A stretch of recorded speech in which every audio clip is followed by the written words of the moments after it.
അസ്സലാമു അലൈക്കും. അൽഹംദുലില്ലാ അല്ലദീ അല്ലമ ബിൽ കലം അല്ലമൽ ഇൻസാന മാ ലം യഅലം വസ്സലാത്തു വസ്സലാമു അലാ റസൂലിൽ അമീൻ വഅലാ ആലിഹി വസഹ്ബിഹി അജ്മഈൻ. അമ്മാ ബഅദ്. ബഹുമാന്യരെ, നമുക്കറിയാം ISM അത് ജനോപകാരപ്രദമായ ഒട്ടേറെ പ്രവർത്തനങ്ങൾക്ക് നേതൃത്വം നൽകിയിട്ടുണ്ട്. അതിലേറ്റവും സമൂഹത്തിന് ഉപകാരപ്പെടുന്നത് എന്ന് നമുക്ക് വിശേഷിപ്പിക്കാൻ കഴിയുന്നത് വിശുദ്ധ ഖുർആൻ ജനകീയമാക്കുന്നതിൽ വളരെ വലിയ പങ്ക് വഹിച്ചു എന്നുള്ളതാണ്. 1990കളിൽ QLS ഖുർആൻ ലേണിംഗ് സ്കൂൾ എന്ന പേരിലുള്ള സംരംഭം തുടങ്ങുന്ന സന്ദർഭത്തിൽ കേരളത്തിലെ ഇതര മതസംഘടനകളൊന്നും തന്നെ ആ പാതയിലേക്ക് എത്തിയിട്ടുണ്ടായിരുന്നില്ല. മുഴുവൻ ആളുകൾക്കും വിശുദ്ധ ഖുർആൻ എത്തിക്കുന്ന ആ ദൗത്യം ഏറ്റവും മഹത്തരമായിരുന്നു. ഈ മഹത്തരമായ ദൗത്യത്തിൽ നമ്മളൊക്കെ പല സന്ദർഭങ്ങളിലായി പങ്കാളികളായിട്ടുണ്ട്. കേരളത്തിലെ മുഴുവൻ യൂണിറ്റുകളിലും വിശുദ്ധ ഖുർആൻ പഠിക്കുന്ന സംരംഭങ്ങൾ ഉടലെടുക്കുകയുണ്ടായി. പക്ഷേ എന്തുകൊണ്ടോ അത് വഴിയിൽ നിന്നു പോവുകയോ അല്ലെങ്കിൽ ഇല്ലാതായിക്കൊണ്ടിരിക്കുകയോ ചെയ്തിട്ടുണ്ട്. പ്രത്യേകിച്ച് കോവിഡാനന്തരം QLS ക്ലാസ്സുകൾ വളരെ പരിമിതപ്പെട്ടുകൊണ്ടിരിക്കുന്ന ഒരു സാഹചര്യമാണല്ലോ. പല നിലക്കുള്ള ശോഷണവും അതിന് സംഭവിച്ചിട്ടുണ്ട്. അതിലേറ്റവും പ്രധാനമായി നമുക്ക് എടുത്തു കാണിക്കാൻ കഴിയുന്നത് അതിൻ്റെ അധ്യാപന രീതി തന്നെയാണ്. അധ്യാപനം എന്ന് പറഞ്ഞാൽ നമ്മുടെ ഈ കാലഘട്ടത്തിൽ ടീച്ചർ എന്ന് പറഞ്ഞാൽ ഒരു ഫെസിലിറ്റേറ്ററാണ്. പഠിക്കുവാൻ സൗകര്യം ചെയ്തു കൊടുക്കുന്ന ആളാണ്. നോളജ് കുട്ടികൾക്ക് കൈമാറുന്നതിന് പകരം വിവിധ തരത്തിലുള്ള ഇൻഫർമേഷൻസ് അവരെ കളക്ട് ചെയ്യാൻ പ്രാപ്തരാക്കുക എന്നുള്ളതാണ് ആ പദം കൊണ്ട് ഉദ്ദേശിക്കുന്നത്. QLSൻ്റെ അധ്യാപനം എന്ന് പറയുമ്പോൾ പലപ്പോഴും അറബി അറിയാവുന്ന ഏതെങ്കിലും വ്യക്തികൾ അതിന് നേതൃത്വം നൽകുന്ന കാഴ്ചയാണ് നാം കണ്ടുവരുന്നത്. ഒരു ഖുർആനിക ആയത്തിലൂടെ നമ്മൾ കടന്നു പോകുന്ന സന്ദർഭത്തിൽ ഒട്ടേറെ സവിശേഷതകൾ ഒരു ആയത്തിന് ഉണ്ടായേക്കാം. ഭാഷാപരമായ പ്രത്യേകതകളുണ്ടാകും, അതുപോലെ തന്നെ ചരിത്രപരമായ ചില സംഭവങ്ങൾ അതുമായി ഉൾപ്പെടുത്തിയിട്ടുണ്ടാകും, ശാസ്ത്രീയമായ കാര്യങ്ങളുണ്ടാകും. ഇവിടെ ഇതൊക്കെ തന്നെ ഒരു QLSന് നേതൃത്വം നൽകുന്ന ഒരു അധ്യാപകനേക്കാൾ കൂടുതൽ ഒരു പക്ഷേ ആ സദസ്സിലുള്ള ആളുകൾക്ക് പല മേഖലകളിലും അറിവുണ്ടായിരിക്കും. അതുകൊണ്ട് തന്നെ ഇവിടെ നമ്മൾ നടത്താൻ ഉദ്ദേശിക്കുന്നത് ഈ QLS ഒരു റിഫോർമേഷൻ ആവശ്യമാണ്. ആ നിലക്കുള്ള ഒരു സംരംഭമാണ്, എളിയ സംരംഭമാണ് ഇവിടെ നമ്മൾ അവതരിപ്പിക്കാൻ ഉദ്ദേശിക്കുന്നത്. സൂറത്ത് നിസാഇൻ്റെ 1-ാമത്തെ വചനം നമുക്ക് ഏവർക്കും ഹൃദ്യമാകുന്ന രീതിയിൽ നമുക്കൊക്കെ പഠിക്കാൻ അവസരമുണ്ടാക്കുന്ന രീതിയിലാണ് ഈ സെഷൻ പ്രത്യേകം സംവിധാനിച്ചിട്ടുള്ളത്. ഇവിടെ പ്രഗത്ഭരായ നമ്മുടെ ജില്ലയിൽ നിന്ന് തന്നെയുള്ള പണ്ഡിതന്മാരാണ് ഇതിന് നേതൃത്വം നൽകുന്നത്. ആ ആയത്തും അതുപോലെ തന്നെ അതിൻ്റെ മുഴുവൻ വശങ്ങളും നമുക്ക് പഠിക്കാൻ പ്രാപ്തമാകുന്ന രീതിയിലാണ് ഇത് സംവിധാനിച്ചിട്ടുള്ളത്. ആ ആയത്ത് നിങ്ങളെ കേൾപ്പിക്കുവാനും അതുപോലെ തന്നെ അതിൻ്റെ തജ്വീദ് സംബന്ധമായ കാര്യങ്ങൾ പറയുന്നതും നമ്മുടെ സുഹൃത്ത് ആഷിഖ് അസ്ഹരിയാണ്. അദ്ദേഹത്തെ സ്നേഹപൂർവ്വം ഞാൻ ക്ഷണിച്ചുകൊള്ളുന്നു. അസ്സലാമു അലൈക്കും. അസ്സലാമു അലൈക്കും വറഹ്മത്തുള്ളാഹി. അൽഹംദുലില്ലാഹി വസ്സലാത്തു വസ്സലാമു അലാ റസൂലില്ലാഹി വഅലാ ആലിഹി വസഹ്ബിഹി അജ്മഈൻ. അമ്മാ ബഅദ്. ഏറെ സ്നേഹം നിറഞ്ഞ സഹോദരങ്ങളെ, വിശുദ്ധ ഖുർആൻ 4-ാം അധ്യായം സൂറത്തു നിസാഇൻ്റെ 1-ാമത്തെ വചനമാണ് ഇൻഷാ അല്ലാഹ് ചർച്ചയ്ക്ക് വിധേയമാക്കുന്നത്. ആദ്യം നമുക്കൊന്ന് പാരായണം ചെയ്ത് കേൾക്കാം. സ്ക്രീനിൽ ആയത്തുണ്ട്, എല്ലാവരും കൂടെ പാരായണം ചെയ്യണമെന്ന് പ്രത്യേകം ഓർമ്മപ്പെടുത്താം. അഊദു ബില്ലാഹി മിനശ് ശൈത്വാനിർ റജീം. ബിസ്മില്ലാഹിർ റഹ്മാനിർ റഹീം. യാ അയ്യുഹൻ നാസു ഇത്തഖൂ റബ്ബകുമുല്ലദീ ഖലഖകും മിൻ നഫ്സിൻ വാഹിദഹ وخلق منها زوجها وبث منهما رجالا كثيرا ونساء واتقوا الله الذي تساءلون به والأرحام إن الله كان عليكم رقيبا. ഒരിക്കൽ കൂടി എല്ലാവരും കൂടെ പാരായണം ചെയ്യൂലേ? ഇൻഷാ അല്ലാഹ്. യാ അയ്യുഹൻ നാസ്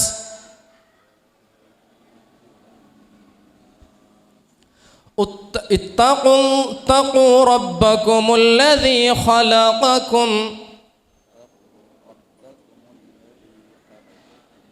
يا أيها الناس اتقوا ربكم الذي خلقكم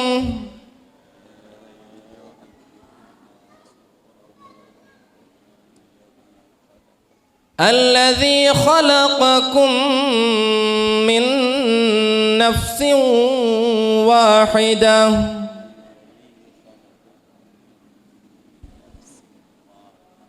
وخلق منها زوجها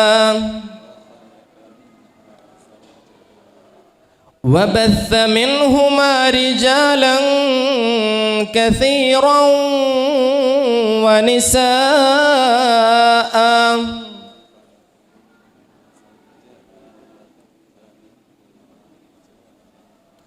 واتقوا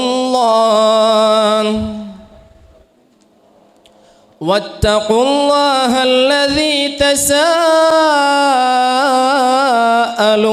به والأرحام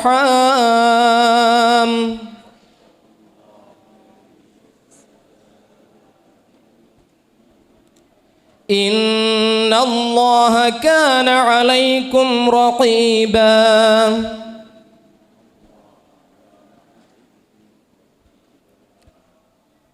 നമുക്കൊക്കെ പരിചിതമായ ആയത്താണ്.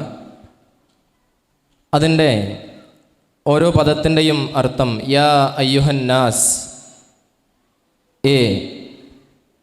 യാ അയ്യുഹല്ലദീന, അയ്യുഹന്നാസെ മനുഷ്യരെ, തഖൂ റബ്ബക്കും, നിങ്ങളുടെ രക്ഷിതാവിനെ റബ്ബിനെ നിങ്ങൾ സൂക്ഷിക്കുക, അല്ലദീ ഖലഖക്കും, നിങ്ങളെ സൃഷ്ടിച്ചവനായ, മിൻ നഫ്സിൻ വാഹിദ, ഒറ്റ ആത്മാവിൽ, ഒരു ആത്മാവിൽ, ഒരു ദേഹത്തിൽ നിന്ന്, വഖലഖ, അവൻ സൃഷ്ടിക്കുകയും ചെയ്തു, മിൻഹ, അതിൽ നിന്ന്, സൗജഹ, അതിൻ്റെ ഇണയെ, അതിൻ്റെ ഭാര്യയെ, വബത്ത, വ്യാപിപ്പിച്ചു, മിൻഹുമ, അവ രണ്ടിൽ നിന്നുമായി, റിജാലൻ കസീറ, ഒരുപാട് ധാരാളം പുരുഷന്മാരെ, വനിസാഅ, സ്ത്രീകളെയും, വത്തഖുല്ലാ, നിങ്ങൾ അല്ലാഹുവിനെ സൂക്ഷിക്കുക, അല്ലദീ തസാഅലൂന ബിഹി, നിങ്ങൾ അന്യോന്യം ചോദിക്കുകയാണ് അവനെക്കുറിച്ച്,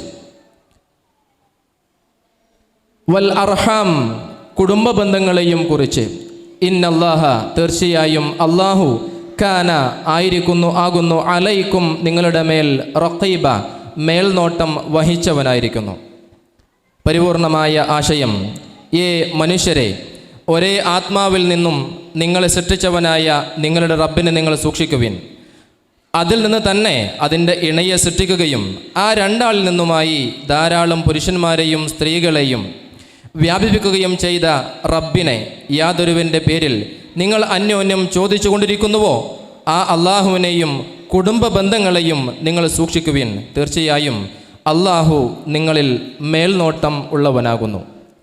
കേവലം അതിൻ്റെ ആശയവും വാക്കർത്ഥവും മാത്രം പഠിച്ചു കഴിഞ്ഞാൽ, അറിഞ്ഞാൽ ആ ആയത്ത് പഠിക്കുന്നത് പരിപൂർണമല്ല എന്ന് നമുക്കൊക്കെ അറിയാം. അതിൻ്റെ പാരായണത്തിൽ ശ്രദ്ധിക്കേണ്ട ചില കാര്യങ്ങൾ കൂടി ഓർമ്മപ്പെടുത്തുകയാണ്. യാ അയ്യുഹന്നാസ്, യാ എന്ന് കേവലം നമ്മൾ ഓതുന്ന സമയത്ത് അവിടെ അലിഫിന് ശേഷം മദ്ദിൻ്റെ അക്ഷരം വന്നാൽ, എന്ന് പറഞ്ഞാൽ അലിഫ്, വാവ്, യാ, ഇതാണ് നമ്മൾ സാധാരണ നീട്ടാൻ ഉപയോഗിക്കുന്ന അക്ഷരങ്ങൾ അല്ലേ? അതെ, ഈ അക്ഷരങ്ങൾക്ക് ശേഷം ഹംസ വന്നാൽ, അ, ഇ, ഉ എന്ന അക്ഷരങ്ങൾ വന്നു കഴിഞ്ഞാൽ സാധാരണയേക്കാൾ കൂടുതൽ നമ്മൾ നീട്ടി ഉച്ചരിക്കണം. ഇവിടെയുള്ള നിയമം അത് സിംഗിൾ വേർഡാണെങ്കിൽ, ഒറ്റ പദത്തിലാണെങ്കിൽ, ഇപ്പോൾ ഇതിൽ തന്നെ വന്നിട്ടുള്ള അവസാനത്തെ രണ്ട് പദങ്ങൾ തസാഅലൂന, അതിന് മുൻപ് വന്ന നിസാ, ഈ രണ്ട് ആയത്തിലും അലിഫിന് തൊട്ട് ശേഷം വന്ന അക്ഷരം ഹംസയാണ്. അതൊറ്റ വേർഡാണ്. യാ അയ്യുഹ, ഇത് 2 വേർഡാണ്. 2 വേർഡിലായി വന്നാൽ മദ്ദുൽ മുൻഫസിൽ എന്നാണ് പറയുക. ഇൻഫസല എന്ന് പറഞ്ഞാൽ അർത്ഥം വേറിട്ട് നിൽക്കുക എന്നാണ്. അവിടെ നമുക്ക് നീട്ടാതെയും പാരായണം ചെയ്യാം. ഒരു സൂറത്തിൽ നമ്മൾ തുടങ്ങുമ്പോൾ മദ്ദുൽ മുൻഫസിൽ വരുന്ന, വേർതിരിച്ച് വരുന്ന മദ്ദിന് നീട്ടം കൊടുത്താൽ പിന്നെ ആ സൂറത്ത് മുഴുവനും നമ്മൾ നീട്ടിയിട്ട് ഓതാൻ പാടുള്ളൂ. ഇനി സിംഗിൾ വേർഡിലാണെങ്കിൽ, ഒറ്റ പദത്തിലാണെങ്കിൽ നിസാ, നിർബന്ധമായിട്ടും നമ്മൾ 4-5 ഹർക്കത്ത് നീട്ടി ഓതണം. നമ്മൾ സാധാരണ ചോദിക്കാറുണ്ട്, എങ്ങനെ ഇപ്പോൾ ഈ നീട്ടലിൻ്റെ എണ്ണം കണക്കാക്കുകയെന്ന്. നീട്ടലിൻ്റെ എണ്ണം കണക്കാക്കുന്നത് സാധാരണ നമ്മൾ ആ എന്ന് പറയുന്നത് 2 അക്ഷരങ്ങൾ ഉച്ചരിക്കുന്ന സമയമായി. അതിന് നമ്മൾ കണക്ക് കൂട്ടിയാൽ നിസാ എന്ന് നമ്മൾക്ക് നമ്മളെ മനസ്സിൽ അതിനെ ഇമേജിൻ ചെയ്തുകൊണ്ട് പാരായണം ചെയ്യാവുന്നതാണ്. യാ അയ്യുഹന്നാസുത്തഖുല്ലാ, സാധാരണ അവിടെ ഒരു അലിഫിൻ്റെ മുകളിൽ ഒരു സ്വാദിൻ്റെ ഹെഡ് കാണാം നമുക്ക്. അതിന് ആ സ്വാദിൻ്റെ ഹെഡുള്ള കണ്ടു കഴിഞ്ഞാൽ നമുക്ക് മനസ്സിലാവും മദ്ദുൽ അലിഫ് ഹംസത്തുൽ വസിലാണത്. ഹംസത്തുൽ വസിൽ ഒറ്റക്ക് ഉച്ചരിക്കുന്ന സമയത്തെ അതിന് ശബ്ദം വരും, അൽഹംദു എന്ന് പറയുന്നത് പോലെ.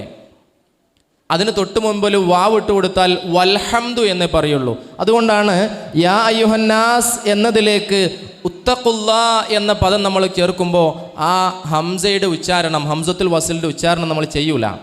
യാ അയ്യുഹന്നാസു ഉത്തഖൂ റബ്ബകുമുല്ലദീ ഖലഖകും മിൻ നഫ്സിൻ വാഹിദ. ഈ 2 ഭാഗങ്ങളിലാണ് യഥാർത്ഥത്തിൽ ഖുർആനിൻ്റെ പാരായണത്തിൽ മധുരമായിട്ട് നമുക്ക് മാറ്റാൻ കാരണമാകുന്ന 2 നിയമങ്ങൾ. ഒന്ന് ഖലഖകും മിൻ, 2 മീം അവിടെ വന്നിട്ടുണ്ട്. 2 മീം, ഒരു മീം സുക്കൂനാണ്, തൊട്ടപ്പുറത്തെ മീം ഹർക്കത്തുള്ളതാണ്. അപ്പോൾ അവിടെ അല്പം കൂടുതൽ നമ്മൾ ഉന്നത്ത് കൊടുക്കണം. ഉന്നത്ത് കൊടുക്കുക എന്ന് പറഞ്ഞാൽ സാധാരണയേക്കാൾ കൂടുതൽ ഒന്ന് കട്ടിയൊക്കെ കൊടുത്ത് ഒരു മൂളൽ, ഒരു ഹമ്മിങ്. ഖലഖകും മിൻ നഫ്സിൻ വാഹിദ, 2-3 ഭാഗങ്ങളാണ്. ഖലഖകും മിന്ന, ഇവിടെയും അങ്ങനെ തന്നെയാണ് നിയമം. ഇദ്ഗാം എന്നാണ് അതിന് പറയുക. 2 അക്ഷരങ്ങളെ കൂട്ടിക്കെട്ടുക. 2 നൂനിനെ നമ്മൾ കൂട്ടിക്കെട്ടി, 2 മീമിനെയും നമ്മൾ അവിടെ കൂട്ടിക്കെട്ടി. അതേപോലെ നഫ്സിൻ എന്ന് പാരായണം ചെയ്തപ്പോൾ സീരിന് 2 കെസറിട്ടിട്ടുണ്ട്, തെൻവീൻ.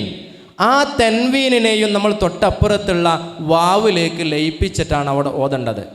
നഫ്സിൻ വാഹിദ, അവിടെ എങ്ങാനും നഫ്സിൻ വാഹിദ എന്ന് ഓതിയാൽ, നഫ്സിൻ വാഹിദ എന്ന് ഓതിയാൽ ഇതിലും കുഴപ്പമുണ്ടോ? തജ്വീദ് പരമായിട്ട് പാരായണം തെറ്റാണെന്നർത്ഥം. നഫ്സിൻ വാഹിദ അല്ല, നഫ്സിൻ വാഹിദ. അവിടെ നിർത്തുകയാണെങ്കിൽ, വഖഫ് ചെയ്യുകയാണെങ്കിൽ വാഹിദ, വാഹിദത്ത് എന്നല്ല വാഹിദ. ആ ഹാഇൻ്റെ ഉച്ചാരണമാണ് പിന്നീട് വരിക. വഖലഖ മിൻഹാ സൗജഹാ വബث മിൻഹുമാ റിജാലൻ കസീറാ, റിജാലൻ കസീറാ. അവിടെ ആ തെൻവീനിൻ്റെ എൻ എന്ന ശബ്ദത്തെ നമ്മൾ ഹൈഡ് ചെയ്യും, മറച്ചു വെക്കും. റിജാലൻ ക, ലൻ ഇല്ല, റിജാലൻ കസീറാ വത്തഖുല്ലാഹല്ലദീ തസാഅലൂൻ. കസീറ കഴിഞ്ഞിട്ട് നിസാഇൻ്റെ നിയമം നമ്മൾ പറഞ്ഞു. നിസാ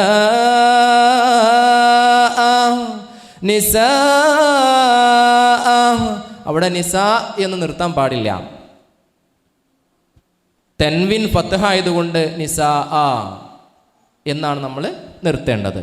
കൂടുതൽ നീട്ടാനും പാടില്ല. നിസാ എന്ന് നീട്ടേണ്ടതും ഇല്ല. നിസാ വത്തഖുല്ലാഹല്ലദീ തസാഅലൂന ബിഹി വൽ അർഹാം ഇന്നല്ലാഹ കാന അലൈക്കും റഖീബാ. ഇവിടെയൊക്കെ നമ്മൾ വഖഫ് ചെയ്യുന്നിടത്തൊക്കെ ഒരു ജീമിൻ്റെ ചിഹ്നം നമുക്ക് കാണാൻ പറ്റും. ആ ജീമിൻ്റെ ചിഹ്നത്തിൻ്റെ അർത്ഥം ജായിസ് എന്നാണ്. നമുക്കവിടെ വേണമെങ്കിൽ എന്ത് ചെയ്യാം? വഖഫ് ചെയ്യാം. വഖഫ് ചെയ്യുന്നതാണ് നല്ലത്. ഇനി അതിൽ ആ നിയമത്തിൽ വരുന്ന ചില ഉദാഹരണങ്ങൾ കൊടുക്കുന്നുണ്ട് അവിടെ. ഇതാണ് നമ്മൾ ആദ്യം പറഞ്ഞ യാ അയ്യുഹല്ലദീന എന്ന് പറയുന്ന നിയമത്തിൻ്റെ ചില ഉദാഹരണങ്ങൾ. ഇത് ഇദ്ഗാമിൻ്റെ ചില ഉദാഹരണങ്ങൾ പറഞ്ഞു. അന്നഹും മബ്ഊസൂൻ, ഇതേ രൂപത്തിൽ വരുന്നത് നമുക്ക് നേരത്തെ സൂചിപ്പിച്ചതുപോലെ കുറച്ച് കട്ടി കൊടുത്തുകൊണ്ട് തന്നെ നമ്മൾ പാരായണം ചെയ്യാൻ വേണ്ടിയിട്ട് ശ്രദ്ധിക്കാം ഇൻഷാ അല്ലാഹ്. ഇഖ്ഫാഇൻ്റെ ഒരു നമ്മൾ നേരത്തെ പറഞ്ഞല്ലോ റിജാലൻ കസീറ എന്ന് പറയുമ്പോൾ ഏതൊക്കെ അക്ഷരങ്ങളെയാണ് നമ്മൾ ശ്രദ്ധിക്കേണ്ടത് എന്ന് ഇത് കൂടുതൽ പറയാൻ നമുക്ക് സമയത്തിൻ്റെ പരിമിതി കൂടി അവിടെ ഉള്ളത് കൊണ്ട് ജസ്റ്റ് അടുത്ത സ്ലൈഡിലേക്ക് പോയിട്ട് നമുക്ക് ഈ പാട്ടൊന്ന് പാടിയിട്ട് അവസാനിപ്പിക്കാം. ഇതാണ് ഇഖ്ഫാഇൻ്റെ അക്ഷരങ്ങൾ എന്ന് പറഞ്ഞാൽ തൻവീൻ, അതേപോലെ സുക്കൂനുള്ള നൂൻ, ഇവയ്ക്ക് ശേഷം ഈ അക്ഷരങ്ങൾ കണ്ടു കഴിഞ്ഞാലാണ് നേരത്തെ പറഞ്ഞതുപോലെ നമ്മൾ ഉച്ചരിക്കേണ്ടത്. റിജാലൻ കസീറ എന്നതുപോലെ ഉച്ചരിക്കേണ്ടത്. ഇതിൽ റെഡ് കളർ കൊടുത്തിട്ടുള്ള അക്ഷരങ്ങളൊക്കെയാണ് ഇഖ്ഫാഇൻ്റെ അക്ഷരങ്ങൾ എന്ന് പറയാം. ഇഖ്ഫാഇൻ്റെ അക്ഷരങ്ങൾ 15 അത് പഠിക്കാനുള്ള മനോഹരമായിട്ടുള്ളൊരു പദ്യം പോലെ ക്രമീകരിച്ചതാണ്. ഒന്ന് പാടിയോക്കല്ലേ. സിഫ് ദാ സനാ കം ജാദ ശഖ്സുൻ ഖദ് സമാ ദും ത്വയ്യിബൻ സിദ് ഫീ തുഖാ ദഅലാലിമാ. ഒന്നുകൂടി. സിഫ് ദാ സനാ കം ജാദ ശഖ്സുൻ ഖദ് സമാ ദും ത്വയ്യിബൻ സിദ് ഫീ തുഖാ ദഅലാലിമാ. അപ്പോൾ ഇവിടെ നമ്മൾ ദും ത്വയ്യിബൻ എന്ന് ഓതിയിട്ട് ത്വയ്യിബിനെയും സിദിനെയും കൂട്ടുകയാണെങ്കിൽ ത്വയ്യിബൻ സിദ് എന്ന് ഖുർആനിലാണെങ്കിൽ പാരായണം ചെയ്യാൻ പാടില്ല. ത്വയ്യിബൻ സിദ് എന്ന് പാരായണം ചെയ്യാൻ പാടുള്ളൂ. ഇൻഷാ അല്ലാഹ് ഇനി അവസാനത്തിൽ ചർച്ചകൾക്ക് ശേഷം ഒരു തവണ കൂടി നമുക്ക് പാരായണം ചെയ്ത് സൂറത്തു നിസാഇൻ്റെ 1-ാമത്തെ വചനത്തെ ഹൃദ്യമായി പഠിക്കാം. അള്ളാഹു അനുഗ്രഹിക്കട്ടെ. അസ്സലാമു അലൈക്കും.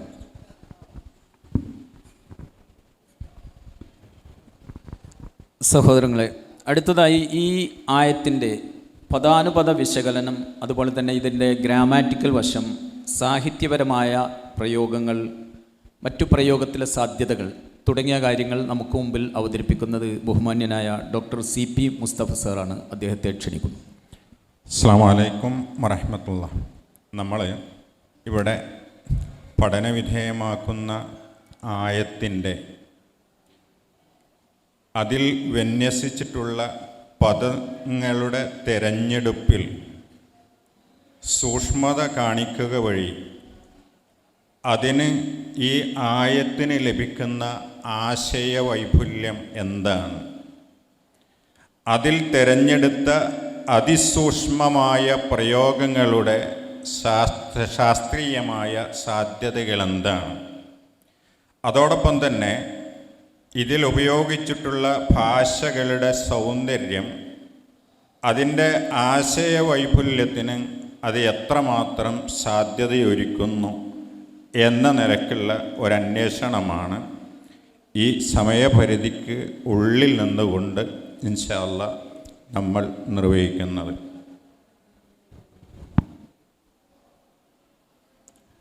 ഇവിടെ ഈ സൂറത്ത്, ഈ ആയ തുടങ്ങുന്നത് യാ അയ്യുഹ അന്നാസ് എന്ന് പറഞ്ഞുകൊണ്ടാണ്. അയ്യുഹ എന്ന് പറഞ്ഞാൽ തന്നെ എന്ന് പറഞ്ഞുകൊണ്ട് ആളുകളുടെ ശ്രദ്ധ ക്ഷണിക്കുവാൻ വേണ്ടിയുള്ള പ്രയോഗമാണ്. അത് നമുക്കറിയാം. അന്നാസ് എന്നാണ് പറഞ്ഞിട്ടുള്ളത്. ഈ അന്നാസ് എന്ന പദം അത് അംസ നൂന് സീന് എന്ന റൂട്ട് വേർഡിൽ നിന്ന് ഉള്ളതാണ്, അഥവാ അനീസ എന്ന പദം. ഈ അനീസ എന്ന പദത്തിൻ്റെ അർത്ഥം എന്താണ്? ഇണങ്ങുന്ന സ്വഭാവമുള്ളവനാവുക, ആളുകളോട്, മറ്റുള്ളവരോട് ഇണങ്ങുന്ന സ്വഭാവമുള്ളവനാവുക. അതോടൊപ്പം തന്നെ സൗഹൃദശീലനാവുക, കൂടിക്കഴിയാൻ താല്പര്യമുള്ളവനാവുക, ആത്മമിത്രമായി മാറുക, അതോടൊപ്പം തന്നെ ഉറ്റവനായി മാറുക. ഈ സ്വഭാവമുള്ളവനാണ് ഇൻസ് എന്ന് ഖുർആൻ പ്രയോഗിച്ചിട്ടുള്ള പദം. അപ്പോൾ ഈ ആയത്തിൽ തുടർന്നു പറയുന്നത് സാമൂഹികമായ ബന്ധങ്ങൾ, പ്രത്യേകിച്ച് കുടുംബ ബന്ധങ്ങൾ ഇണക്കിച്ചേർക്കേണ്ടതിൻ്റെ ആവശ്യകതകളെ പറ്റിയാണ്.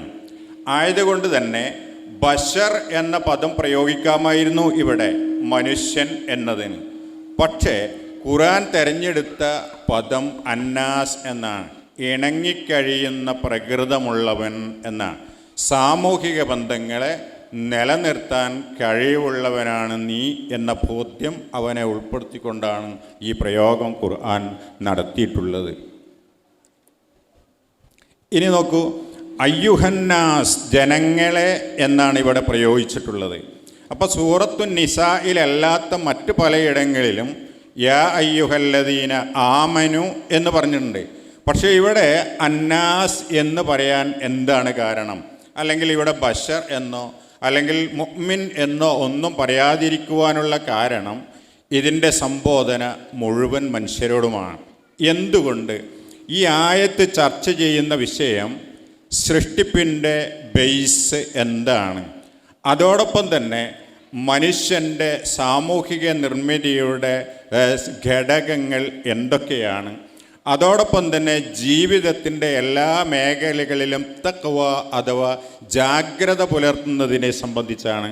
അതോടൊപ്പം കുടുംബ ബന്ധങ്ങളും മറ്റ് ബന്ധങ്ങളും ഊഷ്മളമായി നിലനിർത്തുന്നതിനെ സംബന്ധിച്ചാണ്. അതുപോലെ ഈ കാര്യങ്ങളൊക്കെ സ്വസ്ഥമായി ജീവിക്കാൻ ഉദ്ദേശിക്കുന്ന എല്ലാ മനുഷ്യനും ബാധകമാണ് എന്ന നിലയ്ക്ക് മനുഷ്യനെ വിളിച്ചുകൊണ്ട് എല്ലാവരോടുമായി അള്ളാഹു പറയുന്നതാണ്. ഇനി നോക്കൂ നിങ്ങൾ, എന്താണ് ഇവിടെ പറയാനുള്ളത്? ഇത്തഖൂ എന്നാണ്. എന്താണ് തഖ്വ എന്ന പദത്തിൻ്റെ അർത്ഥം? നിങ്ങൾ ജാഗ്രത പുലർത്തണമെന്നാണ്. അപ്പോൾ നിങ്ങളുടെ ജീവിത വ്യവഹാര ഘട്ടങ്ങളിൽ നിങ്ങൾ ജാഗ്രത പുലർത്തണം. നിങ്ങൾ അതോടൊപ്പം തന്നെ ചില സംരക്ഷണങ്ങൾ നിങ്ങൾ ഒരുക്കേണ്ടതുണ്ട്, ചില സൂക്ഷ്മതകൾ നിങ്ങൾ പാലിക്കേണ്ടതുണ്ട് എന്നൊക്കെയാണ്. ചില പരിരക്ഷണങ്ങൾ നിങ്ങൾ കൈക്കൊള്ളണം എന്നാണ് അള്ളാഹു പറയുന്നത്. അതിന് ഈ തഖ്വ എന്ന പദം വാവ് കാഫ് യാ എന്ന റൂട്ട് വേർഡിൽ നിന്നുള്ളതാണ്. അതിനെ നമുക്ക് ഹിമായത്ത് അതുപോലെ തന്നെയുള്ള പദങ്ങൾ, ഇപ്പോൾ സംരക്ഷണം അല്ലെങ്കിൽ സുരക്ഷിതത്വം ഒരുക്കൽ എന്നൊക്കെയാണ് അതിന് റൂട്ട് ആയിട്ട് ആ പദത്തിൻ്റെ ഭാഷാപരമായിട്ടുള്ള അർത്ഥം. എന്നാൽ നമ്മൾ സാങ്കേതികമായി നമ്മൾ മതത്തിൽ അത് ഉപയോഗിക്കുന്നത് എന്തർത്ഥത്തിലാണ്?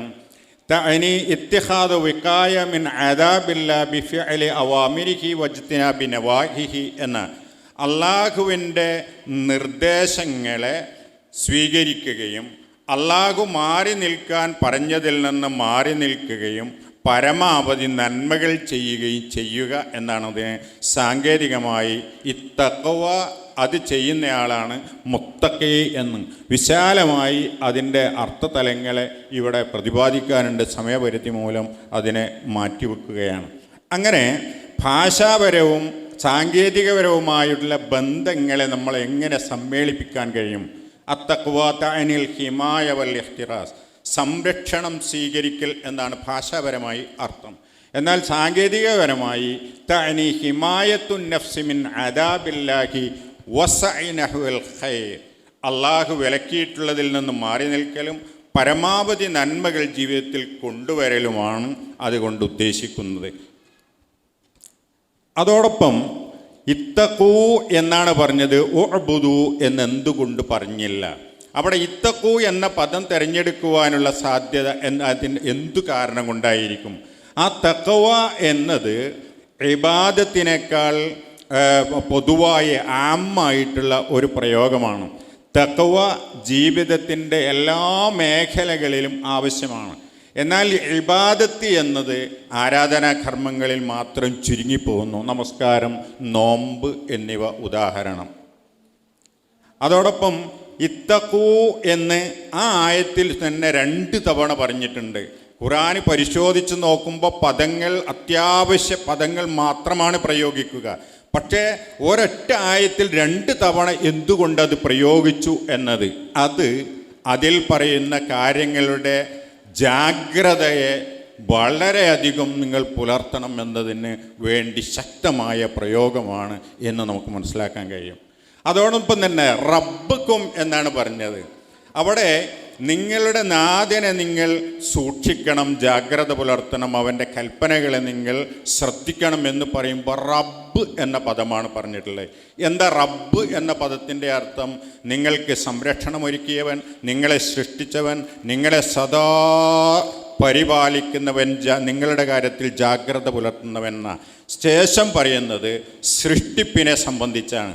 ആ സൃഷ്ടിപ്പിൽ ബീജത്തിൽ നിന്ന് ബീജം ഫി ഖറാരിം മക്കീൻ, വളരെ സുരക്ഷിതമായ ഒരു സ്ഥാനത്ത് അതിനെ വളർത്തി, അതിനെ നിക്ഷേപിച്ച് സമറഹം, അത് പിന്നെ ഗർഭപാത്രത്തിൽ അതിന് സംരക്ഷണം നൽകി, നിങ്ങളുടെ കാര്യത്തിൽ അതീവ ജാഗ്രത പുലർത്തി, നിങ്ങൾക്ക് ഭക്ഷണം നൽകിയത്, വായു നൽകിയത്, പുറത്തു വന്നപ്പോൾ സ്നേഹമുള്ള ചുറ്റുപാടൊരുക്കിയത്, പിന്നെ നിങ്ങളുടെ ഭക്ഷണം, നിങ്ങളുടെ വസ്തു, പിന്നെ ജോലി, നിങ്ങളുടെ ശരീരഘടന, അങ്ങനെ നിങ്ങളുടെ കാര്യത്തിൽ അതീവ ജാഗ്രത പുലർത്തിയ ഒരുത്തനെ അവൻ നിങ്ങളെ ഇഹലോകത്ത് അയച്ചതിന് ശേഷം നിങ്ങൾക്ക് നിങ്ങളുടെ ജീവിത മേഖലകളിൽ നിങ്ങൾക്ക് പിന്നെ സൂക്ഷിക്കേണ്ട ചില നിർദ്ദേശങ്ങൾ നൽകിയ ആ നിർദ്ദേശങ്ങളെ പാലിക്കുവാൻ നിങ്ങൾ ബാധ്യസ്ഥനാണ് എന്ന് പറയുന്നതിന് വേണ്ടിയാണ്, ബോധ്യപ്പെടുത്താൻ വേണ്ടിയാണ് റബ്ബക്കും എന്ന പദം അവിടെ പറഞ്ഞിട്ടുള്ളത്. ഇനി നോക്കൂ നിങ്ങൾ, ഖലഖക്കും മിൻ നഫ്സിൻ വാഹിദ, ഖലഖക്കും മിൻ നഫ്സിൻ വാഹിദ, നിങ്ങളെ ഒരൊറ്റ ആത്മാവിൽ നിന്ന് സൃഷ്ടിച്ചു. അവിടെ ഈ നഫ്സ് എന്ന പദം വേണമെങ്കിൽ അവിടെ ഇൻസാൻ എന്ന് പ്രയോഗിക്കാമായിരുന്നു. ഉദ്ദേശം ആദമാണെന്ന് എല്ലാവർക്കും അറിയാം, ആദം എന്ന് പ്രയോഗിക്കാമായിരുന്നു. റജുൽ എന്ന പദം പ്രയോഗിക്കാമായിരുന്നു. അപ്പം നമ്മൾ അറബിയിൽ എഴുതുകയാണെങ്കിൽ ഈ പദങ്ങളൊക്കെ നമ്മളടുത്ത് വന്നു പോകും. പക്ഷേ ഈ നഫ്സ് എന്ന പദം അള്ളാഹ് തിരഞ്ഞെടുത്തപ്പോൾ നഫസ എന്ന വാക്ക് റൂട്ടിൽ നിന്ന് വരുമ്പോൾ അർറൂഹ്, ആത്മാവ്, അദാത്ത്, അസ്തിത്വം, കിയാൻ, ആ സത്ത എന്നൊക്കെ അർത്ഥമുള്ള അതിൽ നിന്നാണ്. തന്നെയുമല്ല നഫസ എന്നതിന് ശ്വാസോച്ഛ്വാസം എന്നർത്ഥമുണ്ട്. അപ്പോൾ കോശങ്ങൾ ഗർഭാശയത്തിൽ വളരണമെങ്കിൽ, ജീവൻ നിലനിൽക്കണമെങ്കിൽ നഫ്സ് വേണം എന്ന ഒരാശയം അതിൽ നിന്ന് കിട്ടും. രണ്ടാമത്, ഈ നഫ്സിൽ നിന്ന് നിങ്ങളെ തിരഞ്ഞെടുത്തു എന്ന് പറയുമ്പോൾ മനുഷ്യകുലത്തിനിടയിലുള്ള വളരെ അടുത്ത ബന്ധങ്ങൾ, അലാഖാത്ത്, ബന്ധത്തെയാണ് അത് സൂചിപ്പിക്കുന്നത്. തന്നെയല്ല, ഏത് തരത്തിലുള്ള ആളുകളായാലും, ഏത് ഭൂഖണ്ഡത്തിൽ ജനിച്ചാലും, ഏത് സാമ്പത്തിക ഘടനയിൽ ജീവിച്ചാലും അവരുടെയൊക്കെ അസല് ബേസ് ഒന്നാണെന്ന് പറയാൻ വേണ്ടിയുമാണ് അതൊന്ന് എന്ന് നമുക്ക് മനസ്സിലാക്കാൻ കഴിയും. അതോടൊപ്പം തന്നെ ഖലഖക്കും മിൻ നഫ്സിൻ വാഹിദ, ഒരേക നഫ്സിൽ നിന്ന് എന്ന് പറയുമ്പോൾ ആദമാണ് എന്ന് നമുക്കറിയാം. അതോടൊപ്പം തന്നെ അത് ചില ശാസ്ത്രീയമായ കാര്യങ്ങളിലേക്ക് കൂടി അത് സൂചന നൽകുന്നു. എന്താണ്? ഒന്ന്, നമുക്കറിയാം ഒരേക കോശത്തിൽ നിന്ന് കോശങ്ങളെ വേഗത്തിൽ വിഘടിച്ചുകൊണ്ടാണ് മനുഷ്യ ശരീരത്തിൻ്റെ വളർച്ചയുണ്ടാകുന്നത്. അപ്പോൾ നഫ്സും വാഹിദ, ഒരേക കോശത്തിൽ നിന്ന് അത് വിഘടിച്ചുകൊണ്ട് അതിൻ്റെ ഇൻകിസാം നടന്നുകൊണ്ടാണ് മനുഷ്യൻ്റെ വളർച്ച എന്നതിൽ നിന്ന് കിട്ടും. അതോടൊപ്പം തന്നെ മനുഷ്യരുടെ ക്രോമസോമുകളുടെ അതുപോലെ തന്നെ അവരുടെ ജീനുകളൊക്കെ DNA അതൊക്കെ 99% ഒരു ബേസാണ്. തന്നെയുമല്ല, ഇപ്പോൾ ശാസ്ത്രം പറയുന്ന മനുഷ്യ ജീവൻ്റെ ഒരു ഉൽപ്പത്തി ഒന്നിൽ നിന്നാണ്. അത് ഏത് അല്ലെങ്കിൽ എവിടെ നിന്ന് എന്നതിൽ നിന്നുള്ള ചർച്ച വ്യത്യാസം മാത്രമാണ്. ആ ഒന്നിൽ നിന്ന് എന്നതിൽ ശാസ്ത്രം യോജിക്കുന്നു, അല്ലെങ്കിൽ അത് പ്രഖ്യാപിക്കുന്നു. അതിലേക്കും ഇതിൽ സൂചനയുണ്ട് എന്ന് നമുക്ക് മനസ്സിലാക്കാൻ കഴിയും. അതോടൊപ്പം തന്നെ ഈ ഖലഖ മിൻഹാ സൗജഹ, ഇവിടെ ഖലഖ ലഹാ സൗജഹ എന്ന് പറഞ്ഞില്ല. അവിടെ വേണമെങ്കിൽ അങ്ങനെ പറയാമായിരുന്നു. പക്ഷേ മിൻഹാ സൗജഹ, ആ ഒരൊറ്റ ആത്മാവിൽ നിന്നാണ് അതിൻ്റെ സൗജിനെ തിരഞ്ഞെടുത്തിട്ടുള്ളത് എന്ന്. അതോടൊപ്പം തന്നെ അതെന്താണ്? അത് ആത്മീയമായ ബന്ധമാണ് അതൊന്ന് കാണിക്കുന്നത്. മറ്റൊന്ന് സൗജ് എന്ന പ്രയോഗം, ഈ സൗജ് എന്ന പ്രയോഗം ജോഡി എന്നതിന് വേണ്ടി പറയുന്നതാണെന്ന് നമുക്കറിയാം. ഇപ്പോൾ ചെരുപ്പിൻ്റെ ജോഡി, ഗ്ലൗസിൻ്റെ ജോഡി, അല്ലെങ്കിൽ ഷോക്സിൻ്റെ ജോഡി എന്നൊക്കെ നമുക്കറിയാം. അവിടെ ഒന്ന് മാത്രമായാൽ അത് പൂർണ്ണമല്ല, അത് മറ്റൊന്നുകൂടി ഉണ്ടാകുമ്പോഴാണ് പൂർണ്ണമാകുന്നത്. ഇവിടെ ഖുർആൻ സൗജ് എന്നും ഇംറഅത്തും എന്നും പലയിടങ്ങളിലും പ്രയോഗിച്ചിട്ടുണ്ട്. അവിടെ ഈ തശാബുഹ്, അവർ തമ്മിലുള്ള ഐക്യവും സാദൃശ്യവും വളരെ തക്കാമുൽ പരിപൂർണമായ രൂപത്തിലാകുമ്പോഴാണ് സൗജ് എന്ന് പ്രയോഗിച്ചിട്ടുള്ളത് എന്ന് നമുക്ക് മനസ്സിലാക്കാൻ കഴിയും. അപ്പോൾ വളരെ അടുത്ത് ആത്മീയമായി, ശാരീരികവും മാനസികവും ഒക്കെയായി വളരെ ആദർശപരവുമായും ഒക്കെ അടുത്ത ബന്ധം പുലർത്തുന്നവർ എന്നാണ് സൗജ് എന്ന പദത്തിൻ്റെ അർത്ഥം എന്ന് നമുക്ക് മനസ്സിലാക്കാൻ കഴിയും. നേരെ മറിച്ച് ഇംറഅത്ത് എന്ന് പറഞ്ഞാൽ അത് വെറും ഒരു സ്ത്രീ, അതൊരു ബന്ധം അല്ലെങ്കിൽ കൂട്ടുകാരൻ എന്ന അർത്ഥത്തിൽ മാത്രമായി മാറും എന്നതുമാണ്. അതോടൊപ്പം വഖലക മിൻഹാ സൗജഹ എന്ന് പറയുമ്പോൾ ഇവിടെ ഈ ആദമാകുന്ന ആ വ്യക്തിയിൽ നിന്ന്, പുരുഷനിൽ നിന്ന് സ്ത്രീയെ സൃഷ്ടിച്ചു എന്ന് പറയുന്നു. ഇവിടെ സ്ത്രീകളുടെയും പുരുഷന്മാരുടെയും ജീനിലെ വൈവിധ്യങ്ങളെ അല്ലെങ്കിൽ വ്യത്യാസപ്പെടുന്നതിനെ അള്ളാഹു സൂചിപ്പിക്കുകയാണ്. പലപ്പോഴും നമുക്കറിയാം സ്ത്രീകൾ പ്രസവിക്കുന്ന സമയത്ത് അവരെ കുറ്റപ്പെടുത്താറുണ്ട് പലപ്പോഴും. അത് നീ പ്രസവിക്കുന്നതൊക്കെ പെൺകുട്ടിയായി പോയി എന്ന്. ഇവിടെ ഈ മിൻഹ എന്ന പ്രയോഗത്തിൽ ഈ കുട്ടി ആണോ പെണ്ണോ എന്ന് തീരുമാനിക്കുന്നത്, ഈ വിഷയം ഡോക്ടർ സാർ സംസാരിക്കും. ഇതിൽ ആണോ പെണ്ണോ എന്ന് തീരുമാനിക്കുന്നതിൽ അല്ലെങ്കിൽ നിശ്ചയിക്കുന്നതിൽ എന്തെങ്കിലും സ്വാധീനമുണ്ടെങ്കിൽ അത് ആണുങ്ങൾക്ക് പുരുഷന്മാർക്ക് മാത്രമാണ് എന്ന ഒരു സൂചന ഈ ആയത്തിലുണ്ട്. ഇത് സന്തതികളുടെ ലിംഗനിർണയ കോഡിൻ്റെ അതിൻ്റെ ഓണർ അത് പുരുഷനാണ് എന്ന പ്രയോഗമാണ് മിൻഹ എന്നുകൂടി നമ്മൾ മനസ്സിലാക്കുക. അതോടൊപ്പം വബസ്സ എന്ന പ്രയോഗം,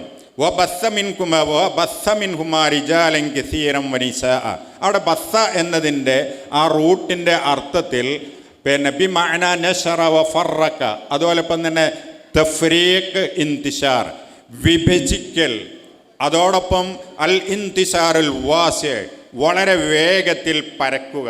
ബസ്സുൽ അഖ്ബാർ എന്ന് പറയും, വാർത്ത പ്രക്ഷേപണം ചെയ്യുക. അത് അതിൻ്റെ സംവിധാനങ്ങളിലോടത്തൊക്കെ വേഗം പരക്കുന്നത് പോലെ.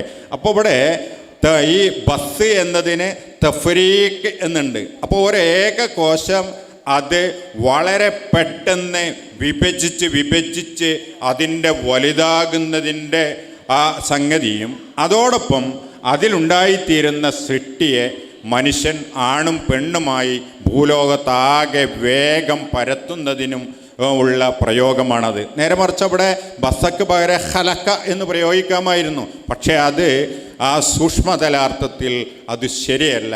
അതും ശാസ്ത്ര വിഷയങ്ങളിലേക്ക് സൂചന നൽകുന്നതാണ് ബസ്സ എന്നുള്ള പ്രയോഗവും. അതോടൊപ്പം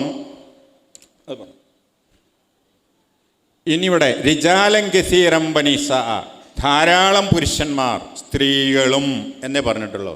ഇവിടെ നിസാഅൻ കസീറ എന്ന് പറഞ്ഞിട്ടില്ല. എന്തുകൊണ്ടാണ്? അത് ഈജാസും ബലാഗിയാണ്. എന്ന് പറഞ്ഞാൽ ആലങ്കാരിക ശാസ്ത്രത്തിലെ വലിയ ഒരു സാധ്യതയെ ഖുർആൻ ഉപയോഗിച്ചതാണ്. എന്ന് പറഞ്ഞാൽ വെറുതെ പദങ്ങൾ ഉപയോഗിക്കില്ല. ആണുങ്ങളും അതോടൊപ്പം പെണ്ണുങ്ങളും എന്നർത്ഥം കിട്ടും. തന്നെയുമല്ല, ഇവിടെ ബഷർ എന്ന ബഷറൻ കസീറ എന്ന് പറയാമായിരുന്നു. പക്ഷേ എന്തുകൊണ്ട് ബഷറൻ കസീറ എന്ന് പറയുന്നില്ല? അത് ഈ ആണും പെണ്ണിൻ്റെയും തവാസുൻ എന്ന് പറഞ്ഞാൽ അവരുടെ ഒരു ഐക്യതും അല്ലെങ്കിൽ അവരുടെ ഒരു ബാലൻസ് അത് സൂക്ഷിച്ചുകൊണ്ടാണ് ഇത് പറഞ്ഞിട്ടുള്ളത് എന്ന് നമുക്ക് മനസ്സിലാക്കാൻ കഴിയും. അതോടൊപ്പം വത്തഖുള്ള, അള്ളാഹുവിൻ്റെ എല്ലാ സിഫത്തും ഉൾക്കൊള്ളുന്ന ഒന്നാണ്. അള്ളാഹുവിനെ നിങ്ങൾ സൂക്ഷിക്കണം. അല്ലദീ തസാഅലൂന ബിഹി, നിങ്ങൾ പരസ്പരം ചോദിച്ചു കൊണ്ടിരിക്കുന്ന എന്ന് പറഞ്ഞാൽ എന്താണെന്നറിയാം?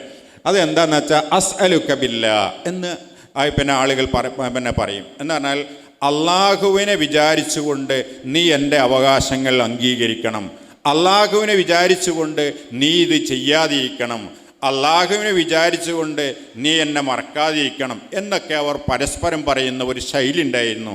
അതുകൊണ്ട് ഖുർആൻ പറയാണ്, നിങ്ങൾ നിങ്ങളുടെ അവകാശങ്ങൾ ചോദിക്കുവാൻ വേണ്ടി അള്ളാഹുവിനെ ഉപയോഗപ്പെടുത്തുന്നു. നിങ്ങളുടെ വാക്കിൽ അള്ളാഹുവുണ്ട്. അത് വാക്കിൽ മാത്രം പോരാ, നിങ്ങളുടെ പ്രവൃത്തി പദത്തിൽ കൂടിക്കൊണ്ടുവരണം എന്നാണ് അവിടെ പറഞ്ഞിട്ടുള്ളത്. വൽ അർഹാം, നിങ്ങൾ എന്താണ് ഈ കുടുംബ ബന്ധങ്ങളെയും സൂക്ഷിക്കണം. അപ്പോൾ ഇത്തഖുള്ള, അള്ളാഹുവിനെ സൂക്ഷിക്കണം, കുടുംബ ബന്ധങ്ങളെയും സൂക്ഷിക്കണം എന്ന് കിട്ടും. അവിടെ അതുമല്ലാത്ത ഒരുപാട് സാധ്യതകളുണ്ട്. സമയപരിധി മൂലം നമ്മളത് മാറ്റിവെക്കുകയാണ്. അതോടൊപ്പം തന്നെ ഈ അർഹാം എന്ന പ്രയോഗം, എന്താ അർഹാം എന്ന് പറഞ്ഞാൽ അത് ഗർഭപാത്രം ആണ്, അതിൽ ആണ് വളരുന്നത്. അവിടെ രക്തമുണ്ട്, അവിടെ ചൂടുണ്ട്, അവിടെ മറ്റെല്ലാ സംവിധാനമുണ്ട്, സുരക്ഷിതത്വമുണ്ട്. അവിടെ നിന്നാണ് വന്നിട്ടുള്ളത്. എല്ലാവരും അങ്ങനെയാണ്. അവിടെ അകാരിബ് എന്ന് പറയാമായിരുന്നു, ബന്ധങ്ങൾ അല്ലെങ്കിൽ ബന്ധങ്ങൾ സൂക്ഷിക്കണം എന്ന് പറയാമായിരുന്നു. കരീബ് എന്ന് പറഞ്ഞാൽ തന്നെ അടുത്ത ബന്ധങ്ങളാണ്. എന്തുകൊണ്ട് ഖുർആൻ അർഹാം എന്ന് പറഞ്ഞു? ഈ രക്തബന്ധം അതോടൊപ്പം തന്നെ ഈ ആത്മീയമായ ഒരു അംശമായ നിലക്ക് തന്നെയാണ് ഈ കുടുംബങ്ങളൊക്കെ ഉള്ളത്. ആയതുകൊണ്ട് അത് പവിത്രമാണ് എന്ന് മനസ്സിലാക്കുന്നതിന് വേണ്ടിയാണ് അള്ളാഹു ആ പദം പ്രയോഗിച്ചിട്ടുള്ളത്. അതോടൊപ്പം തന്നെ ഇന്നല്ലാഹ കാന അലൈക്കും റഖീബ, ഇവിടെ റാഖിബ് എന്ന് പറയാമായിരുന്നു. അള്ളാഹു നിരീക്ഷകനാണ്. പക്ഷെ റഖീബ് എന്ന് പറഞ്ഞത് എന്തുകൊണ്ടാണ്? അതിൻ്റെ അർത്ഥവൈപുല്യമാണ് അതിന് കാരണം. അൽ ഹദർ അല്ലദീ ലാ യഗ്ഫലു അൻ ഷൈഇൻ, മുറാഖിബുൽ ഹദർ, ജാഗ്രതാപൂർവമുള്ള ഒരു നിരീക്ഷണത്തിലാണ് അള്ളാഹു, നിരീക്ഷകനാണ് അള്ളാഹു. ലാ യഗ്ഫലു അൻ ഷൈഇൻ, ഒരു കാര്യവും അശ്രദ്ധമാവുകയില്ല. അപ്പം നമ്മുടെ ഉറക്കത്തിലും നമ്മുടെ ഉണർച്ചയിലും അനക്കത്തിലും മടക്കത്തിലും നമ്മളുടെ വിചാരങ്ങളും എല്ലാ കാര്യങ്ങളും വളരെ വ്യക്തമായി ഒന്ന് വിട്ടുപോകാത്ത രൂപത്തിൽ അള്ളാഹു ശ്രദ്ധിക്കുന്നു എന്ന് പറയാം. ഈ റഖീബുമായി ബന്ധപ്പെട്ട ഭാഷാപരമായ പ്രയോഗങ്ങളുടെ വൈവിധ്യങ്ങളാണ് അവിടെ പറഞ്ഞിട്ടുള്ളത്. തന്നെയുമല്ല, അവിടെ കാന എന്നൊരു പ്രയോഗമുണ്ട്. ഈ കാന എന്ന മാലിയായ ഒരു ഫേല് കൂടി കാന അലൈക്കും റഖീബ, കാന റഖീബ എന്ന് പറയുമ്പോൾ അതിനൊരു പ്രത്യേകത ഭാഷയിലുണ്ട്. തുഫീദു അൽ ദവാമ വൽ ഇസ്തിംറാരിയ, ഇത് തുടരെ തുടരെ ഇടർച്ചയില്ലാതെ അണമുറിയാതെ നൈരന്തര്യമായി അതുണ്ടാകും എന്നതിലേക്കുള്ള വളരെ ശക്തമായ ഒരു സൂചന കൂടി അതിലേക്കുണ്ട്. ഇങ്ങനെ ഇതിൽ ഓരോ പദങ്ങളും ദിവസങ്ങളോളം ചർച്ച ചെയ്യേണ്ടതാണ്. നമ്മുടെ സമയപരിധി കൊണ്ട് ഈ സൂക്ഷ്മതല പ്രയോഗങ്ങൾ അത് ആശയവൈപുല്യങ്ങളെയും ശാസ്ത്രീയ ലോകത്തേക്ക്, ശാസ്ത്രീയ സാധ്യതയിലേക്ക് വിരൽ ചൂണ്ടുന്നതും അതോടൊപ്പം വായനക്കും കേൾവിക്കും സൗന്ദര്യം നൽകുന്നതും ആശയത്തിൻ്റെ വലിയ മഹാപ്രപഞ്ചം തുറന്നു നൽകുന്നതുമാണ് എന്ന് നമ്മൾ അറിയണം. അപ്പോൾ ഈ ഭാഷാപരമായ പ്രയോഗത്തിൻ്റെ അതിസൂക്ഷ്മ തലങ്ങൾ അറിയുമ്പോഴാണ് നമുക്ക് ഖുർആനിൽ മതിപ്പുണ്ടാവുക, അള്ളാഹുവിൻ്റെ വചനത്തിന് നമ്മളുടെ വിലയുണ്ടാവുക, നമുക്കത് ആസ്വദിക്കുവാനും അതിലേക്ക് ഇറങ്ങിച്ചെല്ലാനും കഴിയുക എന്നത് അനുഭവത്തിൻ്റെ വെളിച്ചത്തിൽ അനുഭവം പങ്കുവെച്ചുകൊണ്ട് എന്നെ ശ്രവിച്ച എല്ലാവർക്കും നന്ദി അറിയിച്ചുകൊണ്ട് നിർത്തുന്നു. അസ്സലാമു അലൈക്കും വറഹ്മത്തുള്ളാഹി. അടുത്തതായി ഈ ആയത്തിൻ്റെ ശാസ്ത്രവശം ചർച്ച ചെയ്യുന്നത് ഡോക്ടർ സാബിത്ത് അവർകളാണ്. ഈ ശാസ്ത്രവശങ്ങൾ സംസാരിക്കുന്നതിന് വേണ്ടി ഡോക്ടർ അഹമ്മദ് സാബിത്തിനെ ക്ഷണിച്ചോളുന്നു. അസ്സലാമു അലൈക്കും.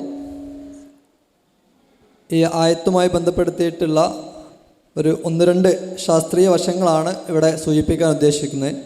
ഖലഖക്കും മിൻ നഫ്സിൻ വാഹിദ, ഇവിടെ സൃഷ്ടിപ്പുമായി ബന്ധപ്പെടുത്തിയിട്ടുള്ള ഒരു കാര്യമാണ് അള്ളാഹു ഇവിടെ സൂചിപ്പിച്ചിട്ടുള്ളത്. മനുഷ്യ സൃഷ്ടിപ്പിനെ കുറിച്ച് നമ്മൾ ആലോചിക്കുമ്പോൾ അതിൻ്റെ അടിസ്ഥാന ഘടകം അല്ലെങ്കിൽ ഘടന എന്ന് പറയുന്നത് സെല്ലാണ്. ഇവിടെ നമുക്ക് കാണാൻ കഴിയും, ഒരു മനുഷ്യൻ്റെ സെല്ലിലുള്ള ഓർഗനൽസ് എന്ന് പറഞ്ഞാൽ, ഒരു സെല്ലിനെ നമ്മൾ അനലൈസ് ചെയ്യുമ്പോൾ, അതിനെക്കുറിച്ച് നമ്മൾ ശാസ്ത്രീയമായി പഠിക്കുമ്പോൾ അതിൻ്റെ സങ്കീർണമായ വശങ്ങൾ നമുക്ക് കാണാൻ കഴിയും. ഒരു ആധുനിക മെട്രോപൊളിറ്റൻ സിറ്റി റണ്ണ് ചെയ്യുന്നതിനേക്കാൾ വളരെ വ്യവസ്ഥാപിതമായിട്ടാണ് നമ്മുടെ കണ്ണുകൊണ്ട് കാണാൻ പോലും കഴിയാത്ത ഓരോ സെല്ലിനുള്ളിലും ഉള്ള സംവിധാനങ്ങൾ സൃഷ്ടിച്ചിട്ടുള്ളത്. അതിൽ നമുക്കൊരു സെൽ മെംബ്രെയിൻ ഉണ്ട്, അഥവാ ആ സെല്ലിനകത്തേക്ക് പ്രവേശിക്കേണ്ട സാധനങ്ങളെ പ്രവേശിപ്പിക്കാനും അല്ലാത്തതിനെ പുറന്തള്ളാനുമുള്ള ഒരു കവചമുണ്ട്. അതിനകത്ത് നമുക്ക് മൈറ്റോകോൺട്രിയ കാണാൻ കഴിയും, അഥവാ ആ ഒരു സെല്ലിന് ആവശ്യമായ പവർ ഹൗസാണത്. അതിനാവശ്യമായ എനർജി ജനറേറ്റ് ചെയ്യുന്ന ഒരു മൈറ്റോകോൺട്രിയ അതിനകത്തുണ്ട്. അതിനപ്പുറത്തേക്ക് അതിൽ ലൈസോസോമുകളുണ്ട്. നമ്മുടെ ഈ സെല്ലിന് ആവശ്യമായ ഫാക്ടറികൾ അഥവാ റൈബോസോമുകൾ അതിലുണ്ട്. അതുപോലെ തന്നെ എൻഡോപ്ലാസ്മിക് റെട്ടിക്കുലം എന്ന് പറഞ്ഞാൽ അതിൻ്റെ ട്രാൻസ്പോർട്ടേഷൻ സിസ്റ്റം അതിലുണ്ട്. ലൈസോസോമുകൾ ഞാൻ നേരത്തെ സൂചിപ്പിച്ചു, അതിൻ്റെ വേസ്റ്റ് മാനേജ്മെൻറ്റ് സിസ്റ്റമാണ്. ഇത്തരത്തിൽ ഒരുപാട് സംവിധാനിച്ചിട്ടുള്ള ഒരു സെല്ലിനെ കുറിച്ച് പഠിച്ചാൽ തന്നെ നമുക്ക് അള്ളാഹുവിൻ്റെ അപാരമായ സൃഷ്ടിപ്പിൻ്റെയും അള്ളാഹുവിൻ്റെ അപാരമായ കഴിവിനെക്കുറിച്ചും നമുക്ക് മനസ്സിലാക്കാൻ സാധിക്കുന്നതാണ്. ഇനി ആ സെല്ലിൻ്റെ ഏറ്റവും മർമ്മം എന്ന് പറയുന്നത് നമ്മുടെ ന്യൂക്ലിയസ് എന്ന് പറയും.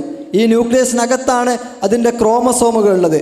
ഈ ക്രോമസോമുകളുടെ ഭാഗങ്ങളെയാണ് നമ്മൾ ജീൻസ് എന്ന് വിശേഷിപ്പിക്കുന്നത്.